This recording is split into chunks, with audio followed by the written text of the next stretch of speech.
What's up, everybody? Welcome back to another edition of Sit Down Saturday. Today's going to be a little lighter after the heavy one we had last week. A little less research-driven, a little more conversation-driven. I do have a couple of things to clean house on before we move forward. A couple of weeks ago, I was talking about brand loyalty, and I was using Fans Toys and MMC as an example, and a lot of people were like, well, what about Make Toys? Make Toys makes great stuff. I agree. I just don't think that Make Toys has the fan loyalty that MMC and FT have. I think Make Toys makes incredible stuff, but I don't feel like anybody is like, I'll wait for the Make Toys, or Make Toys is making this cross-dimension stuff and I'm not really into it, but I'm going to get it anyway because I love Make Toys. I'm sure there are a few people, don't get me wrong, but I don't feel like I hear that as heavy as I hear with MMC or Fans Toys. That's all. I love Make Toys products. I think that they make some of the best stuff in the market. 2, a lot of people asking me which 6-shot to get. Look, I can't answer that question for you. They all do something differently better than the competition. And they're all 3 great. The Hanzo, the Fuma, and the Hydra. And they all have their issues. The Hydra, the Fuma, the Zuma. Too much Paw Patrol. Hanzo. The one that I chose was the Fans Toys because my collection is mainly about display and I think it displays the best for that aesthetic. That's what it comes down to for me. There's no real wrong choice. It depends on you. I saw a lot of comments, people are like, I'm not even going to transform my 6-shot. If you're not going to transform your 6-shot, I definitely recommend Fans Toys. If you know you're going to flip it all the time, probably the DX9. And then if you want a more stylized look, the G Creations one. They're all good. I saw comments like, still can't get a good 6-shot. Well, no, you got 3 good ones. And it's up to you to choose. That's a luxury, a privilege. Moving on. Best worst figures of the year is coming. I'm going to do a couple different videos on it because I always get people saying, what about this? What about this? You didn't talk about this. You didn't talk about this. So I'm going to do 3 different categories of best worst, and then the third and final one will be the ultimate best worst period of my collection,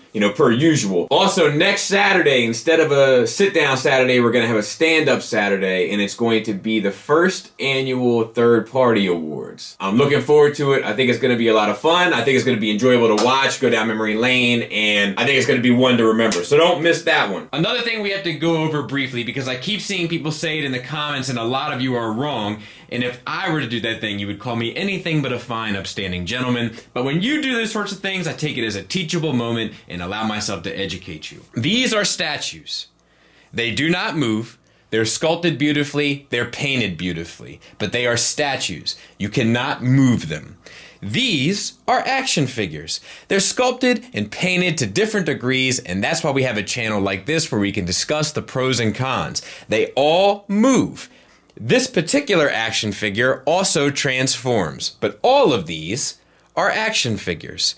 These are transforming action figures.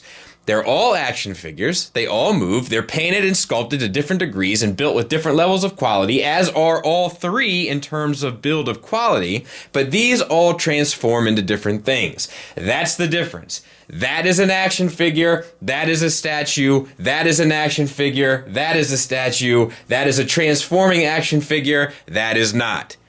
Hope that helps. Now let's get into today's discussion. And that is, ain't no toe steppin'. Well, I guess it's ain't no half toe stepping, honestly, because we're getting full toe stepping. Third party is interesting. There's some stuff that's kind of always been up for grabs, and then there's some stuff that's always hit in a little niche. A lot of those niches have gone undisturbed, and those companies have been able to ride that lane for a long time, and as a result have very successful careers and develop entire lines for brand and fan loyalty to diversify or set themselves apart from the rest of the crowd. Where have we seen this? Spark Toys with their War Within stuff. Masterpiece scaled War Within figures that, in my opinion, they were 2 for 2 on. I'm not sure if that Grimlock is ever going to come to light, but they released 2 back-to-back knockout figures, no questions asked. Fantastic stuff. Where else? Iron Factory. Legends class figures, even the scale of them is slightly different from the other Legends stuff. IDW theme. A really smart company with a very consistent product. And with very few exceptions that are more one-offs, like the Tailgate and Swerve of Make Toys, which you can even argue is for Chug and not Legends, but they can kind of work both ways. They've gone undisturbed. Actually, I don't even think the Make Toys stuff would scale right at the end because they'd probably be too big. Undisturbed. They had their lane. They're riding it to the end. Nobody is really stepping on their toes. The market is there for those interested. Where else do we see lanes? Planet X. pretty much did the War for Cybertron, Fall of Cybertron stuff, rode that lane. Nobody really stepped on their toes, nobody really got in their way, and they were able to ride it out.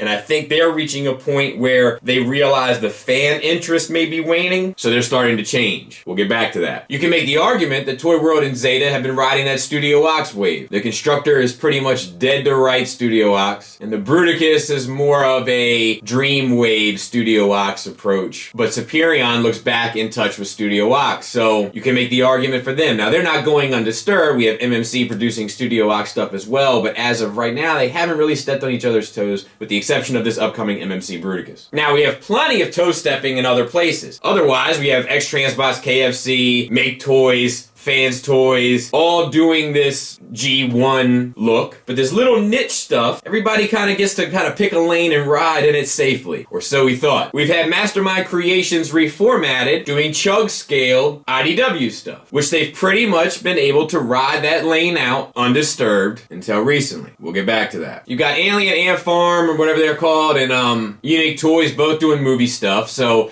there's competition there. Not to the same extent, but there's competition there. You got Magic Square and New Age now both kind of doing G1, as well as DX9, G1 Legend stuff, so there's plenty of competition there. And most of the G1, like, super popular stuff, where they know the bag is big enough to dip multiple hands into, you have plenty of competition. But where you don't see it is in the niche stuff. I hope I've made that point. But now we're starting to see it for the first time with Mastermind Creations, and I am super excited about this for a number of reasons. Let's start breaking it down. Recently, we've seen teases from Planet X revealing a Deathsaurus and a Star Saber in line with the IDW look, sculpt, and design in scale with the MMC reformatted. This is big, I think. Then you see MMC drop their Deathsaurus stuff almost right afterwards, so it's on their radar. They're definitely making moves to protect their plan. It's all part of the plan. And they released their Des, which I love the name. We've talked about that here plenty of times. And it looks good. Teasers look good, but they both look good. One doesn't look bad. You can go down and start talking about accuracy, which one looks more accurate and all that kind of stuff, and I'll ride with you. But in terms of looking good, they both look good. And then Planet X came out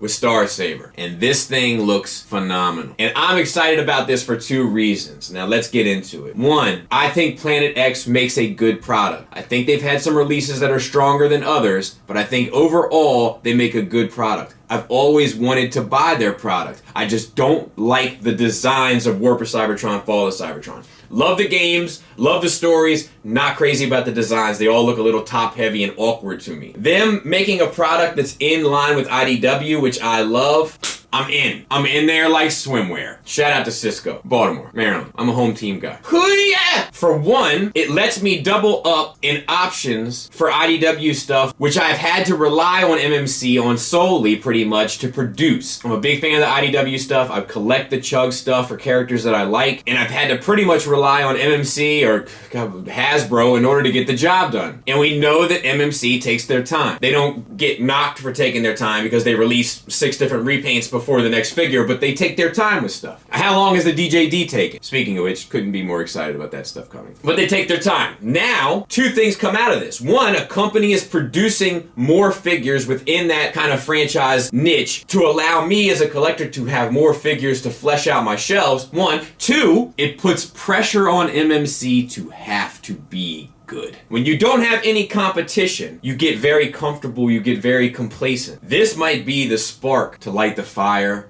to burn the First Order down. And I don't mean that to burn MMC down. I mean that to light the fire back in MMC and make them really hungry again. I think that's a great thing. I think MMC will react appropriately to that and create more figures, better quality, over a line that's pretty successful as is. Competition is good. Competition is healthy. It's also good for me because I get to acquire some Planet X products that I've always wanted to support that company but never really had the opportunity to in the sense of what I collect. So I'm given the option to diversify the type of figures I get, plus reinforce the lines that I'm already buying and add competition to a company that is very good at what they do yet has never had to really compete. I think it's a win-win for everybody, but I think that there's other things we should take away from it. This Deathsaurus thing is going to be the first of many, and it can get ugly between the two. Also, for those people that are collecting the Planet X War for Cybertron, Fall of Cybertron stuff, your releases are going to start backing down. And that's a bummer. But most of the line is there if you want it. So, I mean, I don't have a dog in that fight, so it's hard for me to have empathy for that situation. But I welcome this. I would love to see more companies producing the same type of stuff. Look what it did for KFC and X-Transbots. Look how much better that product has gotten since they decided to really compete. It's night and day. The Stunticons are easily the best thing they put out. The Monster Bots were the Headmaster ones, the Terror, what do they call? Doesn't matter. They were better. The Junkions were better. If you look at where it kind of started with them with Ollie to where it kind of went and Crank, I mean, it's night and day. They have benefited from competition. They have benefited from competing. So I welcome it. I'm sure MMC probably feels a way about it, but I think it'll ultimately be good for MMC as well. And I think for us, the consumers, it's another chance we get to have our cake and eat it too. So every now and then we should be a little grateful. I'll be back next week. If you're in the Christmas bag, Merry Christmas to you. Thanks for listening. Thanks for watching. Until next time, take care.